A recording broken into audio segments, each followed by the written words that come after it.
জয় হিন্দ বন্ধুরা। Target খাঁকি WP YouTube চ্যানেলের পক্ষ থেকে সকল ভিউয়ার্স এবং আমার সকল সাবস্ক্রাইবার বন্ধুদের আমার তরফ থেকে আন্তরিক প্রীতি অভিনন্দন জানাই। ডাব্লিউপি 2026 অর্থাৎ 2026 সালে যে ইন্টারভিউ হতে চলেছে তার ইন্টারভিউ বোর্ডের আধিকারিকরা ঠিক কী কী ধরনের প্রশ্ন করে থাকেন এবং কী কী সিচুয়েশন এবং কন্ডিশন ভিত্তিক প্রশ্ন হয়ে থাকেন সেই বিষয় নিয়ে আমরা আলোচনা করতে চলেছি। এর আগে ইন্টারভিউ বোর্ডের আধিকারিকরা ঠিক কী কী ধরনের প্রশ্ন করে থাকে সেই সংক্রান্ত অলরেডি দুটো ভিডিও আমার ইউটিউব চ্যানেলে আপলোড করে দিয়েছি। যারা যারা দেখোনি তারা প্রত্যেকে গিয়ে দেখে নাও, ডেসক্রিপশন বক্সে লিঙ্ক দেওয়া রয়েছে। এবং তার সঙ্গে আজকে ইন্টারভিউ বোর্ডের তৃতীয় পর্ব নিয়ে আলোচনা করতে চলেছি। আজকে তোমাদের তৃতীয় পর্ব নিয়ে আলোচনা করার আগে আমি যে কথাটা বলছি সেটা হচ্ছে, পশ্চিমবঙ্গ পুলিশ সংক্রান্ত ইন্টারভিউ নিয়ে যারা যারা অলরেডি পিইটি এবং পিএমটিতে কোয়ালিফাই করেছো, মেল ফিমেল উভয়ের উদ্দেশ্যে বলছি, যারা যারা ইন্টারভিউ দিতে যাবে সেই তোমাদের কথা মাথায় রেখে আমরা অলরেডি আমাদের অনলাইন অফলাইন কোচিং শুরু করে দিয়েছি। তো যারা যারা অলরেডি ইন্টারভিউ দিতে চাও তারা আমার সঙ্গে যোগাযোগ করবে। 25শে জানুয়ারি থেকে ইন্টারভিউ নেওয়া শুরু হয়ে যাবে, অর্থাৎ আজ থেকে ইন্টারভিউ নেওয়া শুরু হয়ে যাচ্ছে। তো ডেসক্রিপশন বক্সে আমার নাম্বার দেওয়া রয়েছে, তোমরা ওখানে থেকে আমার নাম্বারের সঙ্গে কন্ট্যাক্ট করে নিতে পারো। এবার হচ্ছে ইন্টারভিউ বোর্ডের যে আমরা ইন্টারভিউ নিয়ে আলোচনা করছিলাম কী কী ধরনের প্রশ্ন হতে পারে তার তৃতীয় পর্ব নিয়ে আলোচনা করতে চলেছি। তা ভিডিওটা স্কিপ না করে খুব মনোযোগ সহকারে তোমরা ভিডিওটা দেখতে থাকো, ঠিক কী কী ধরনের প্রশ্ন আধিকারিকরা করে থাকেন। আজকে প্রশ্ন হবে কন্ডিশন বা সিচুয়েশন ভিত্তিক কোশ্চেন। প্রথম প্রশ্ন, যদি কোনো নাগরিক তোমাকে ঘুষ দেয়, একজন পুলিশ হিসাবে তোমার কি করণীয়?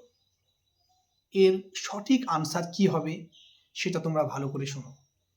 দেখি, যদি কোনো নাগরিক তোমাকে ঘুষ দিতে আসে তাহলে এর সঠিক আনসার হচ্ছে, ভারতীয় সংবিধান অনুসারে ঘুষ দেওয়া এবং ঘুষ নেওয়া দুটোই আইনগতভাবে চরম অপরাধ। তাই স্যার, তাই আমি ঘুষ নেব না, এটা প্রথমেই বলে দেব।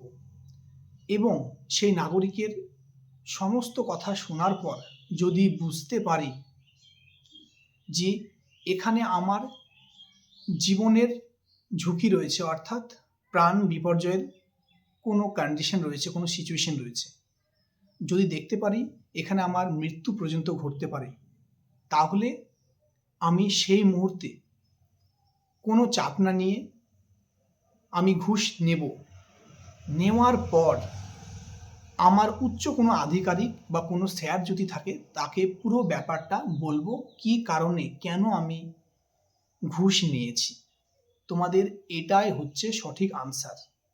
নেক্সট যে প্রশ্ন, যদি ইন্টারভিউ বোর্ডের কোনো আধিকারিক তোমাকে এই প্রশ্নটা করেন বা যে প্রশ্নটা সবচেয়ে বেশি আধিকারিকরা করে থাকেন সেটা হচ্ছে, তুমি পুলিশ কেন হতে চাও?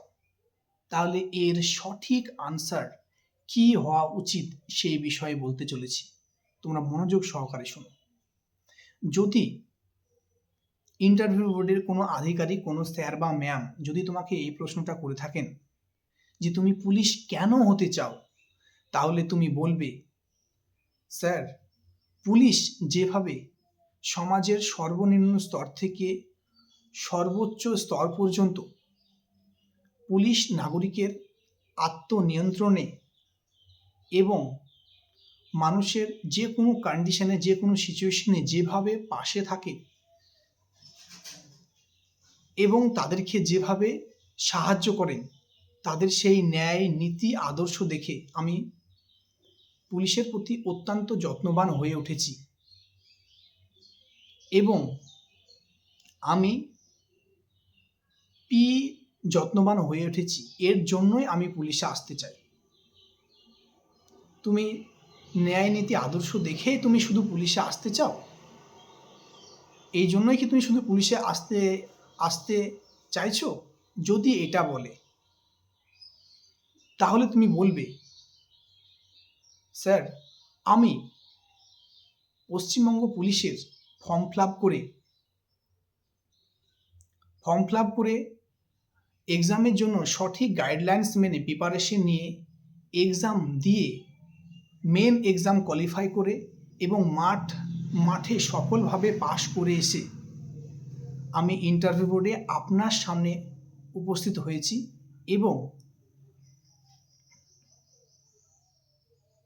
এবং একজন পুলিশ হিসাবে যে দায়িত্ব কর্তব্যবোধ থাকা উচিত, সেই সকল দায়িত্ব কর্তব্যবোধ আমার মধ্যে রয়েছে।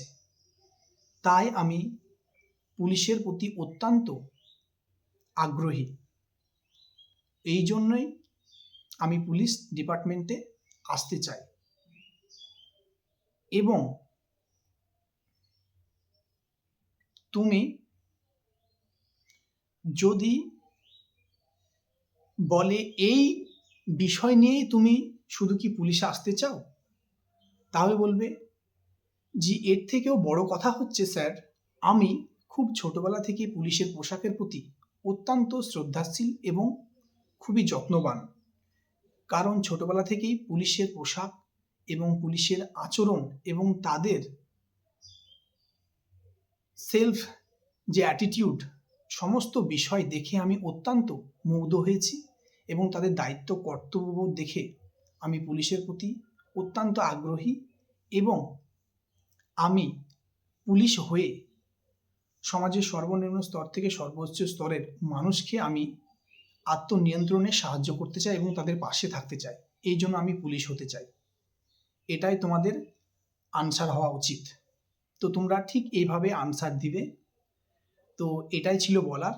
ভিডিওটা একদম বড় করতে চাইছি না, তো এখানে শেষ করলাম। সকলে ভালো থেকো। জয় হিন্দ, জয় ভারত।